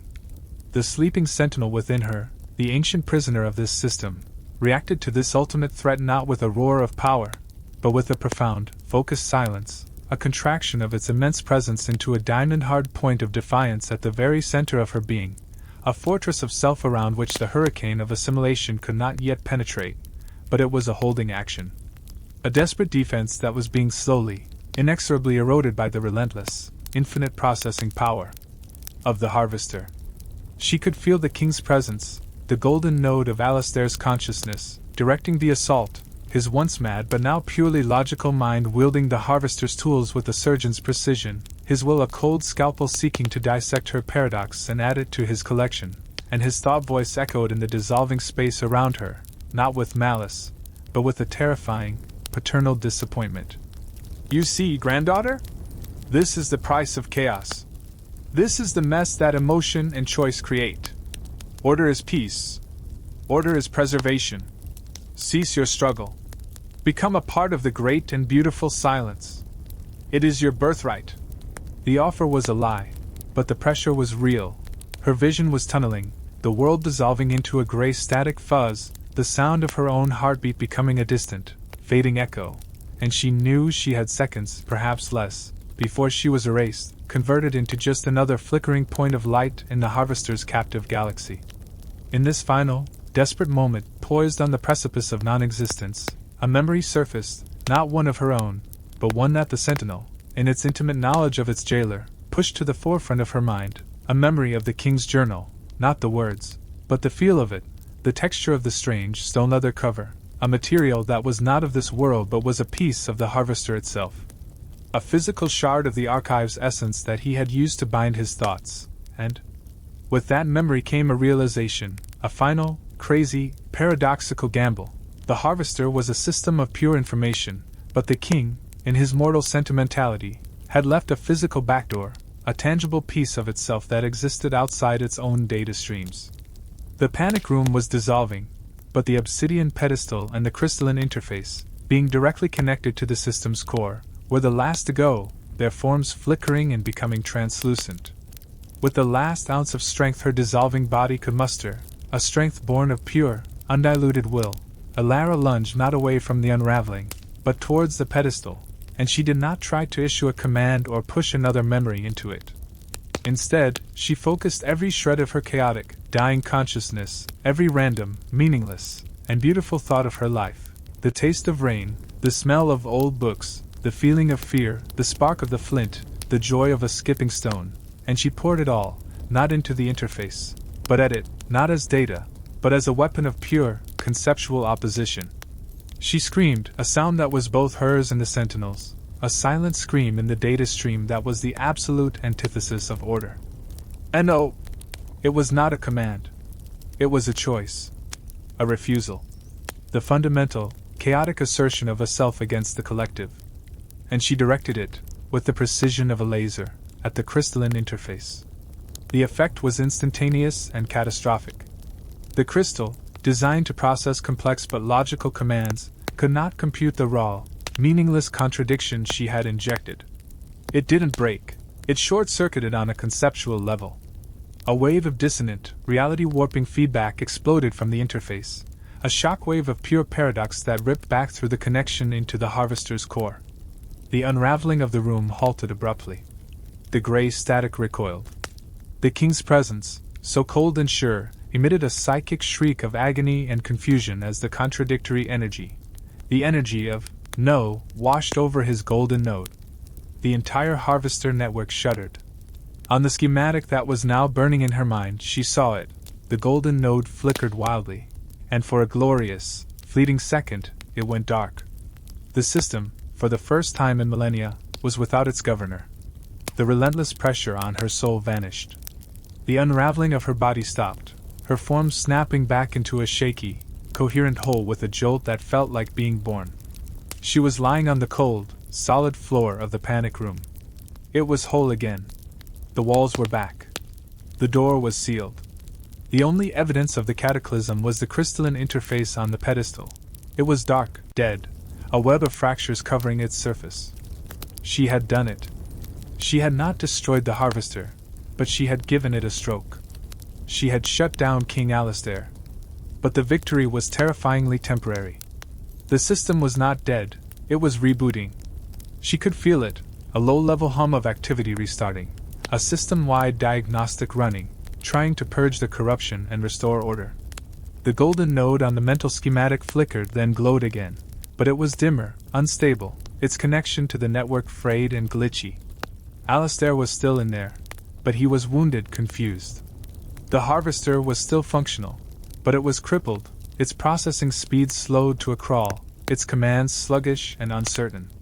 The army of agents in the capital was still frozen, their programming stuck in a loop, awaiting clear instructions. She had bought more than time, she had bought a window of opportunity. But she was still trapped in the panic room, and now her only tool was broken. As she lay on the floor, gasping, her body trembling with aftershocks, a new sensation began to emanate from the sleeping sentinel within her. It was not anger, not power, not defiance. It was direction. A pull. A deep, instinctual compass needle swinging towards a specific point. The sentinel, an entity of creation and chaos, could sense the weakness in the system, a flaw in the prison's fabric that had been there all along, a flaw the harvester had patched over and hidden, but which now, with the system in disarray, was exposed. It was not an exit. It was a wound. A place where the barrier between the prison and the outside world was thin, where the sentinel's essence could potentially bleed through. And it was pulling her towards it. The sentinel wasn't interested in escaping through the harvester's doors. It wanted to tear a new one. It wanted her to go to this weak point, to use her chaotic nature as a focal point, to amplify its power and rupture the world itself. The pull was insistent, overwhelming, a biological imperative that drowned out her own thoughts. It was not a request. It was a summoning. Her body moved without her conscious command. She stood up. She walked to the seamless door of the panic room. She placed her hand on it, and this time, she didn't think of keys or commands, she simply focused on the pull, on the direction the sentinel was giving her.